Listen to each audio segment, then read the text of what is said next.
Hello guys, welcome है आप सबको मेरे न्यू ब्लॉग में। तो हम आज के दिन आपको दिखाएंगे कि हमारा उड़ीसा का बहुत फेमस जगह जो कि हम नृसिंहनाथ देख रहे हैं हमारे बैकग्राउंड में।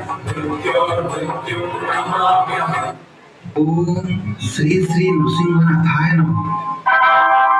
एतद्वारा भक्त मान को जणाई दिया जाउछि जे पंचपांडव घाट, चालदार घाट और गोकुंड घाट रे शैम्पू, साबुन, तेल पाउच और चप्पल परिधान करी स्नान और कपड़ा धोवा को संपूर्ण भाव निषिद्ध कर जाइछि।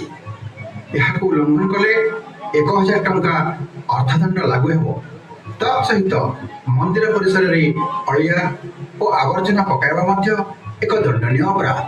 आपण महाप्रभु घरे अछंती, महिला करंतु नहीं। ओम श्री श्री नृसिंहनाथाय नमः।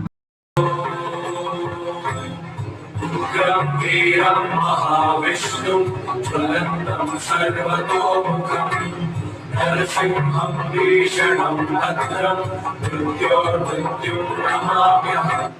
ओम श्री श्री नृसिंहनाथाय नमः।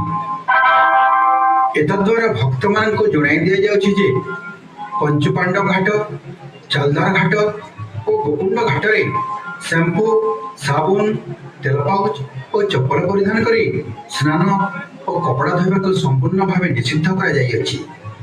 एहाको उल्लंघन कले 1000 टंका अर्थदंड लागू हेबो।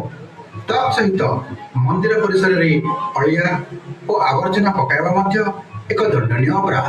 आपण महाप्रभु घरे अछंती, महिला करंतु नहीं। ओम श्री श्री नृसिंहनाथाय नमः।